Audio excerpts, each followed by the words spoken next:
Oke, bismillahirrahmanirrahim. Assalamualaikum warahmatullahi wabarakatuh. Waalaikumsalam warahmatullahi wabarakatuh, Sir. Apa kabar, Nak? Semoga sehat ya. Ya, jangan lupa bersyukur kepada Allah, minimal dengan lafaz hamdalah. Kemudian jangan lupa pula bersolawat kepada Rasulullah. Sebelum kita memasuki topik baru, bab kedua, yang subtopiknya sudah tertera di depan kalian semua, alangkah lebih baiknya kita berdoa dulu kepada Allah, semoga kita dipermudah untuk memahami materi baru ini. Berdoa, dimulai.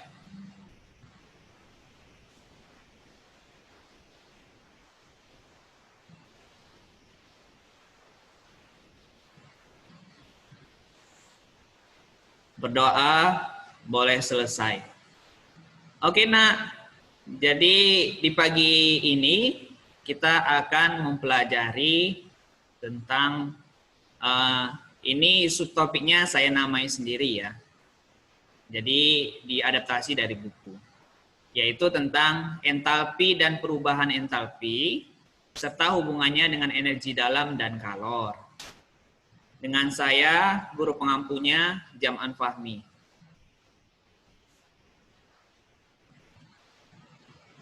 Oke. Adapun indikator pembelajaran kita pada pagi ini, yaitu yang pertama, diharapkan setelah pembelajaran, siswa dapat membedakan antara entalpi dan perubahan entalpi, ya, itu berbeda. Yang kedua, siswa dapat menentukan energi dalam dari suatu sistem kerja. Kemudian yang ketiga, siswa dapat menentukan perubahan entalpi dari kalorimetri. Jadi sebenarnya dari ketiga indikator ini banyak variasi soal yang muncul. Jadi kalau untuk pertemuan kali ini tidak sempat semuanya contoh soal kita bahas, kita akan lanjutkan ke pertemuan selanjutnya, insya Allah ya. Jadi mempersingkat waktu langsung saja. Kita masuk kepada yang awal ya. Yaitu pengertian entalpi. Bisa kalian baca di situ, simbolnya itu H. Entalpi adalah jumlah energi yang dimiliki sistem pada tekanan tetap. Ingat ya, variabel tekanan tetapnya itu di sistem, tekanannya tetap. Jadi tekanannya tidak berubah, konstan. Kemudian entalpi dirumuskan sebagai jumlah energi yang terkandung dalam sistem, E ya, nanti simbolnya energi, dan kerja, W, begitu. Jadi rumus entalpi itu penjumlahan antara energi dalam ditambah dengan kerja, di mana kerja atau W ini bisa kita pecah menjadi P dikali V. Nah, keterangannya masing-masing sudah ada di bawahnya. E itu energi, nanti satuannya dalam bentuk joule ya. Boleh juga dalam bentuk kilojoule, tergantung soal mintanya nanti bagaimana. V itu volume dalam satuan liter, bisa jadi nanti mililiter ya. Tapi satuan yang muncul ini pada umumnya sudah sesuai dengan SI. Kemudian W itu kerja sistem, joule juga bisa saja nanti di soal dalam bentuk kilojoule ya. Tergantung. P itu tekanan, ATM ya, atmosfer. Kemudian perpindahan energi.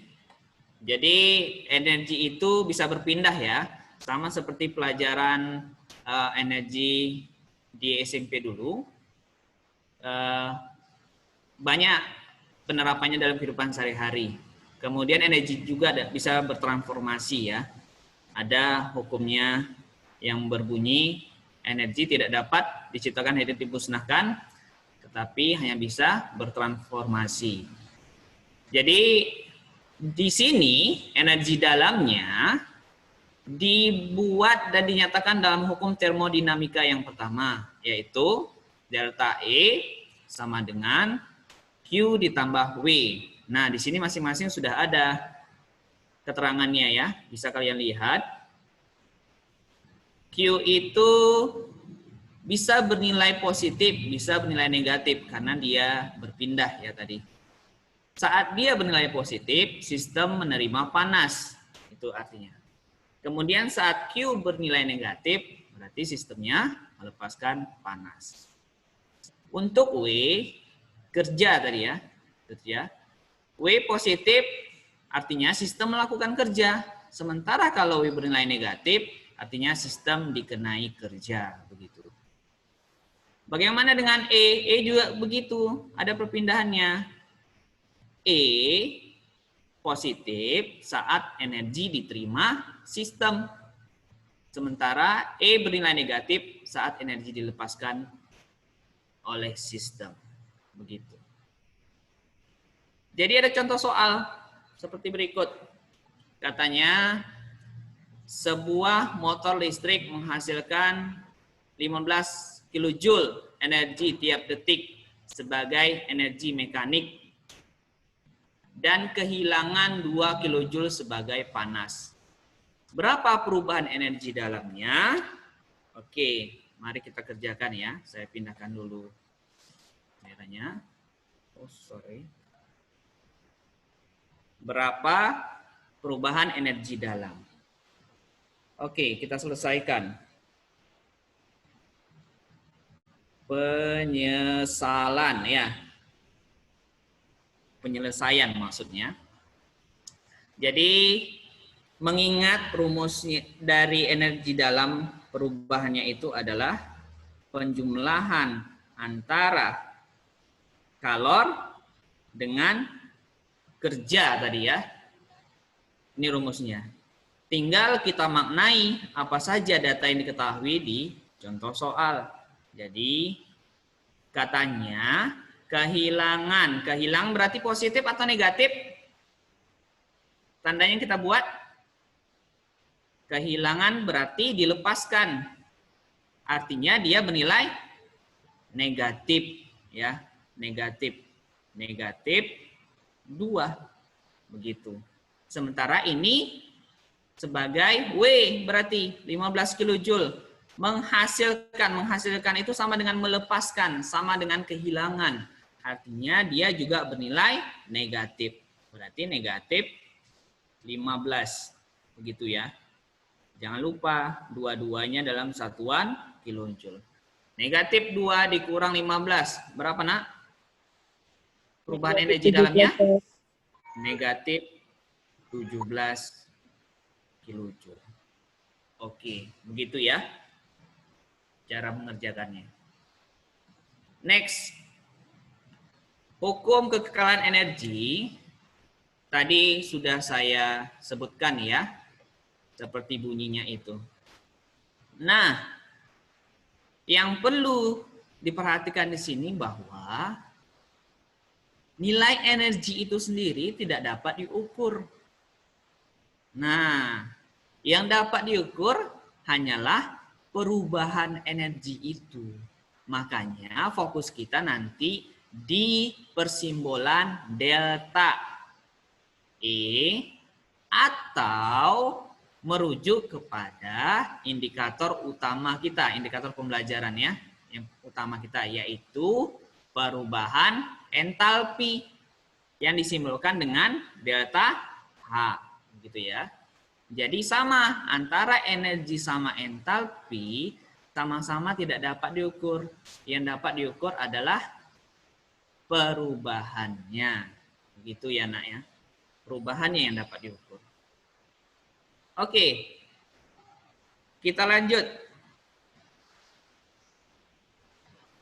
Nah, adapun rumus perubahan entalpi yaitu pakai delta jadinya ya. Delta H sama dengan HP dikurang HR. Nah, keterangannya juga sudah tertera di bawah sini. P di sini merujuk kepada produk. Sementara R di sini merujuk kepada reaktan atau reaksi. Masih ingat ya, dalam membedakan bersama reaksi, reaktan di sebelah kiri dari panah.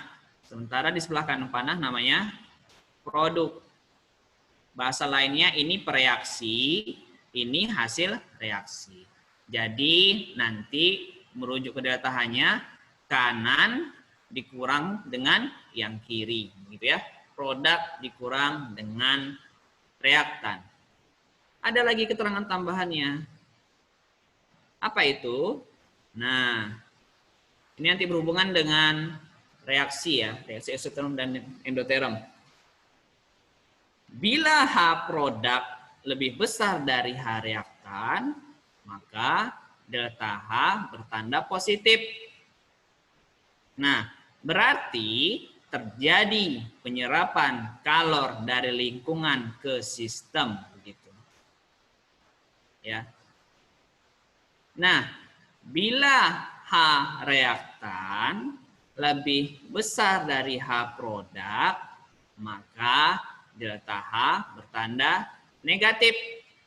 Waktu kita selisihkan itu kan jadi negatif itu. Berarti terjadi pelepasan kalor dari sistem ke lingkungan.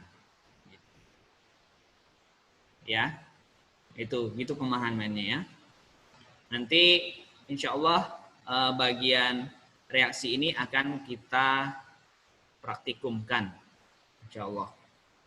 Jadi analoginya seperti gambar berikut ini. Jadi ada sistem, ya, ada sistem, ada pula yang namanya lingkungan. Antara sistem dan lingkungan itu berbeda ya. Jadi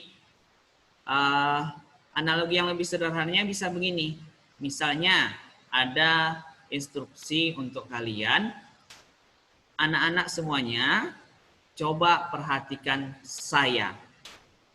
Begitu ya. Jadi, saya yang kalian perhatikan itu adalah sistem. Sementara hal-hal di luar daripada saya itu merupakan lingkungan. Begitu saja cara mudah memahaminya ya. Jadi, kembali lagi ke gambar ini, keterangannya kalau kalor diserap ya dari lingkungan ke sistem, masuk kalornya dari lingkungan ke sistem, masuk ya. Artinya delta H-nya itu positif. Begitu ya. Delta H, perubahan entalpinya itu positif. Sementara sebaliknya, kalau ternyata sistem itu yang melepaskan panas, kalau dilepas dari sistem ke lingkungan, artinya apa? Perubahan entalpinya bernilai negatif. Jadi kalor itu sebenarnya sama seperti air, nah, mengalirnya dari tempat yang tinggi ke rendah. Kalau kalor itu mengalir dari lingkungan ke sistem, artinya suhu di lingkungan itu lebih tinggi dari sistem. Bagaimana dengan sebaliknya? Kalau suhu sistem lebih tinggi dari lingkungan, maka kalor akan pindah dari sistem ke lingkungan. Begitu kira-kira ya cara memahaminya. Oke, sampailah kita kepada apa nama reaksi dari delta H yang bernilai positif atau delta H yang bernilai negatif. Nah, untuk delta H yang bernilai positif itu namanya reaksi endoterm. Nah, endoterm gitu ya. Sementara untuk delta H yang bernilai negatif itu namanya reaksi exotherm. Begitu. Nah, jangan lupa nanti bisa saja muncul soal yang meminta kalian menggambarkan diagram entalpi, diagram tingkat energi ya, seperti ini. Jadi dikasih 2 garis ya, seperti diagram kartesius ini ya. Sumbu Y sama sumbu X gitu. Sumbu Y-nya itu nanti diisi keterangannya untuk perubahan entalpi atau tingkat energinya. Untuk delta H bernilai negatif, dia reaktannya berada di bagian atas. Entalpinya lebih tinggi daripada entalpi produk yang lebih rendah. Sehingga waktu dikurangi antara entalpi produk kurang entalpi reaktan, maka nilainya akan negatif. Begitu. Begitupun untuk endoterm. Endoterm dibalik ya. Entalpi reaktannya lebih rendah daripada entalpi produk. Sehingga waktu diselisihkan nanti nilainya itu positif. Begitu. Nilai positif. Oke. Perlu kalian ingat baik-baik ya. Tanda panah. Tanda panah itu selalu berawal dari reaktan menuju produk. Karena ini masih reaksi satu arah. Saya ulangi lagi, tanda panah selalu dimulai dari reaktan menuju produk. Mau itu reaksi eksoterm ataupun endoterm. Endoterm juga demikian ya. Tanda panahnya itu dimulai dari reaktan menuju produk. Oke. Kita coba dulu dengan menyelesaikan contoh soal ini. Gambarkan diagram entalpi dari reaksi berikut. Jadi dikasih tahu reaksi ini. Ada karbon monoksida dibakar, ya, menghasilkan karbon dioksida. Ini udah setara atau belum? Belum ya. Ini berarti dikali setengah. Di sini ada dikasih tahu X kilojoule, berarti dilepaskan energi sebesar X, begitu. Dilepaskan. Ada kata-kata dilepaskan. Ini memahaminya dari mana? Dari cara penulisannya. Kalau dia dituliskan di sebelah kanan panah, energinya berarti dia dilepaskan. Oke. Jadi kita gambarkan sumbu Y. Asumsikan ini lurus ya. Gambar yang saya buat ini sumbu X, begitu. Ini menandakan perubahan entalpi ya, perubahan entalpi. Jadi karena ini reaksi delta H-nya dilepaskan ya, karena ini reaksinya itu eksoterm, maka entalpi reaktan itu berada di atas, berarti reaktannya di atas di sini. Kita tulis reaktannya apa? Reaktannya yang sebelah kiri panah ini ya, berarti CO gas tambah setengah O2 gas. Kemudian produknya di bawah ya. Produknya di bawah yaitu CO2. Bisa saja nanti di soal dibuatnya dalam bentuk kotak gini. Sama aja ya. Bentuk kotak. CO2. Kemudian jangan lupa ada tanda panah. Dimulai dari reaktan menuju produk. Ini bisa kita hubungkan dengan HR atau entalpi reaktan, sementara yang ini bisa kita kasih keterangannya HP atau entalpi produk. Dengan perkiraan delta H itu adalah min X kilojoule. Jadi muncul pertanyaan, kenapa di sini negatif, Sir? Karena dia bernilai negatif waktu kita selisihkan antara entalpi reaktan dan entalpi produk. Entalpi reaktannya lebih besar, makanya bernilai negatif. Dan satu lagi karena dia merupakan reaksi eksoterm. Ingat ya, tanda positif di sini menunjukkan bahwa dia merupakan penulisan hasil samping dari persama reaksinya. Ya, sementara tanda negatif di sini menandakan bahwa dia dilepaskan, ya. Dilepaskan. Oke. Lanjut. Bagaimana kalau sebaliknya? Ternyata energinya itu di sebelah kiri panah. Ya, di sebelah kiri panah energinya. Bagaimana penggambaran diagramnya? Nah, ini merupakan reaksi sebaliknya dari yang kita bahas tadi, ya. Jadi reaktan. Reaktannya itu di bawah ya. Sorry. Gini aja ya, saya panjangkan aja. Sementara produknya di atas. Produknya itu yaitu CO NH2 dua kali.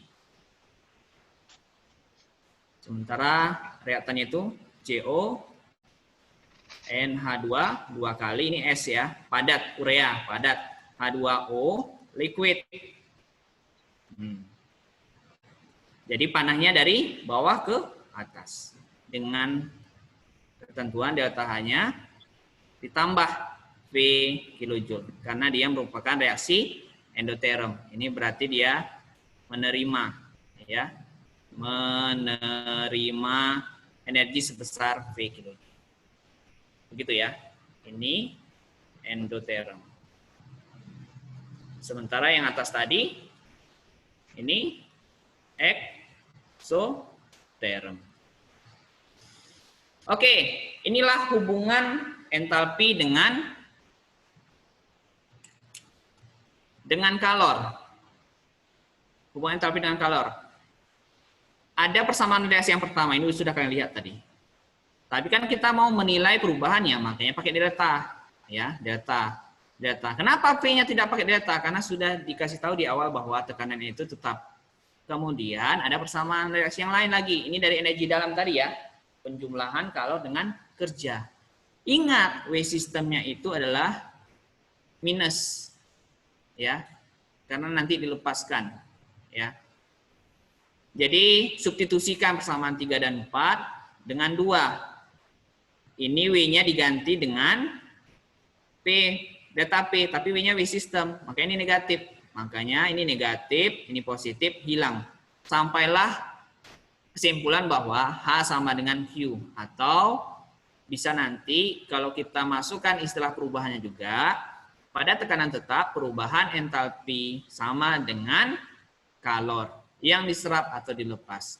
Yang diserap atau dilepas itu tentatif ya, tergantung kondisi soal. Ini tentang kalorimetri, nak. Tentang kalorimetri ya. Jadi gambar ini kalorimetri bom. Di sini ada beberapa rangkaian organel alat ya yang bisa kita lihat. Termometer, kawat pemicu, kemudian batang pengaduk, mantel panas, dan seterusnya. Intinya dalam bom kalorimetri bom ini harus dibuat sistem sedemikian rupa sehingga kalornya itu nanti konstan, terjaga suhunya ya. Tidak terlalu cepat turun, tidak terlalu cepat naik. Yang perlu dipahami nanti waktu kita menjumlahkan Q reaksi dan Q larutan, Q ini kalor tadi ya, itu sama dengan 0. Tertutup ya keterangannya. Oke. Kemudian waktu kita substitusikan pindah ruas, Q reaksi sama dengan min Q larutan. Jadi Q larutan sama dengan M C delta T. Ini pernah ketemu ya rumus seperti ini waktu SMP dulu. Ya. Ingat M-nya ini M larutan karena ini Q larutan. C-nya ini biasanya nanti disesuaikan. Biasanya digunakan kalau jenis air ya. Delta T nanti perubahan suhu. Begitu. Kita masuk ke contoh soal terakhir. Dikasih tahu 50 ml larutan NaOH 1M dicampur dengan 50 ml HCl1M. Suhu awalnya 27. Pada kalorimeter plastik ya. Ternyata suhu naik menjadi 35. Jadi delta T-nya berapa, Nak? Perubahan suhunya? 8, Sir. Iya, good, 8. Rho air dikasih tahu tuh. Rho airnya itu nih. Masih jenis air 1 gram per mililiter ya, sentimeter kubik sama dengan mililiter ya.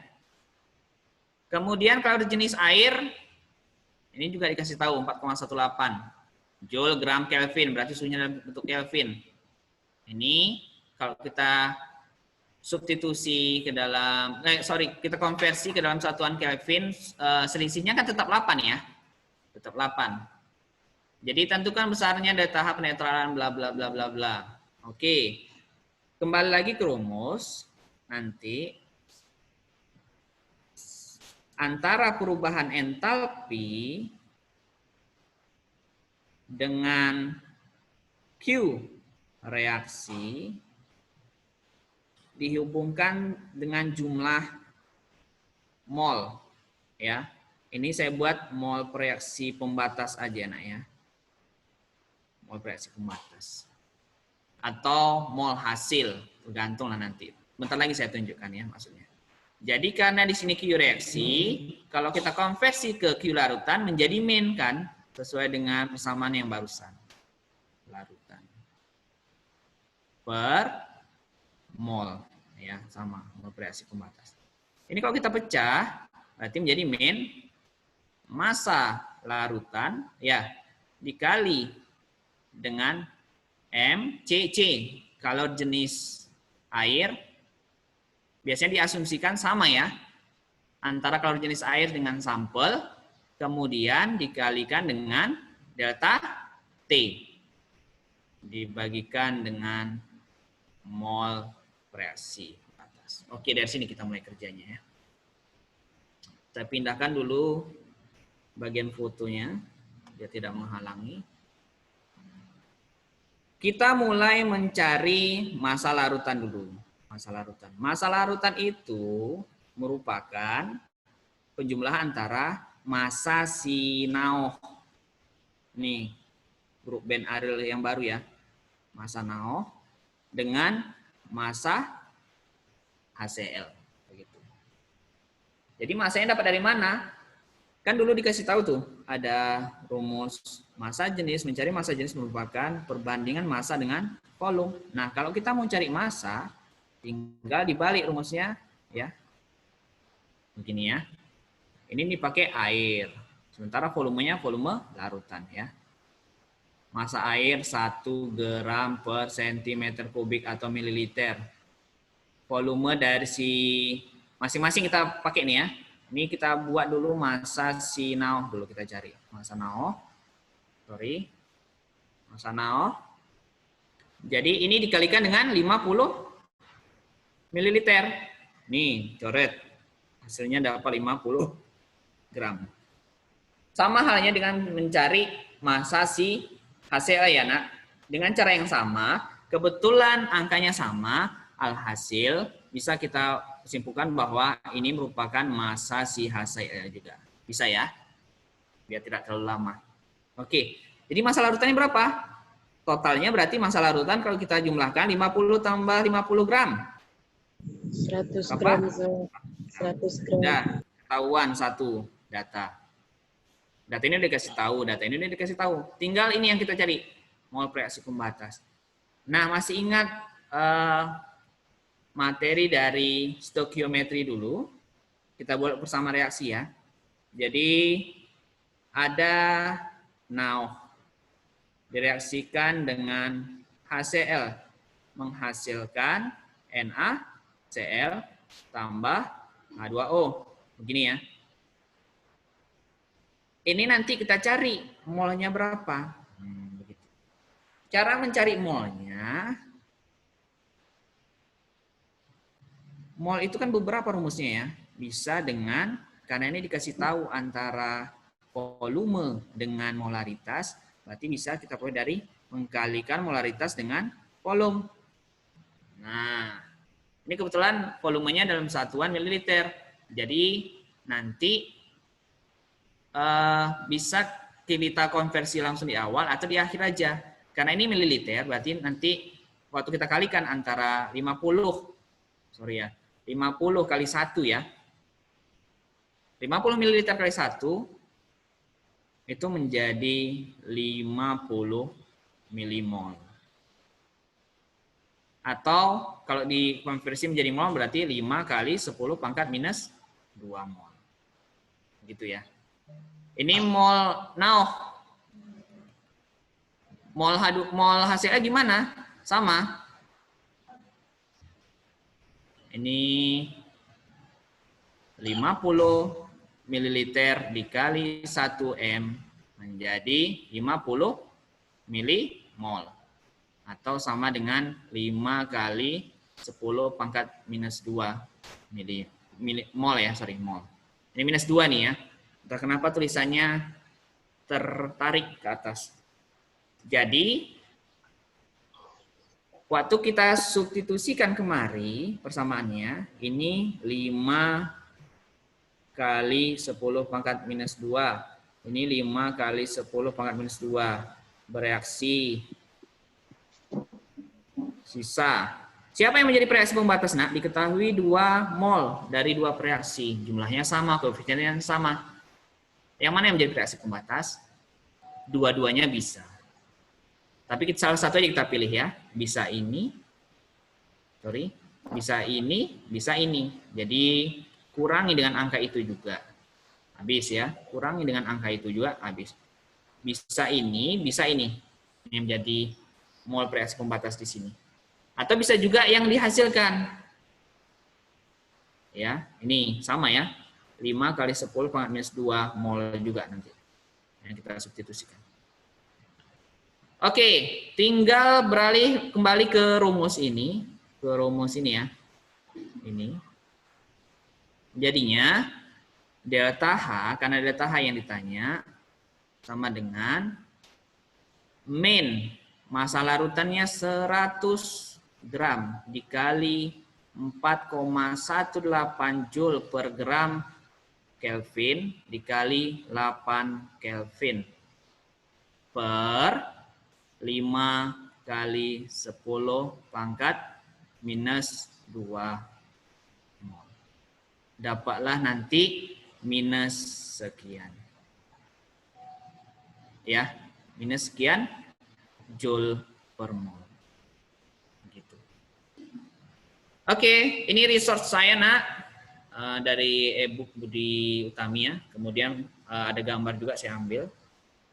Nah, jangan lupa berdoa kepada Allah Subhanahu wa taala sesudah belajar juga. Terima kasih. Demikian dari saya. Wabillahi taufiq wal hidayah. Assalamualaikum warahmatullahi wabarakatuh.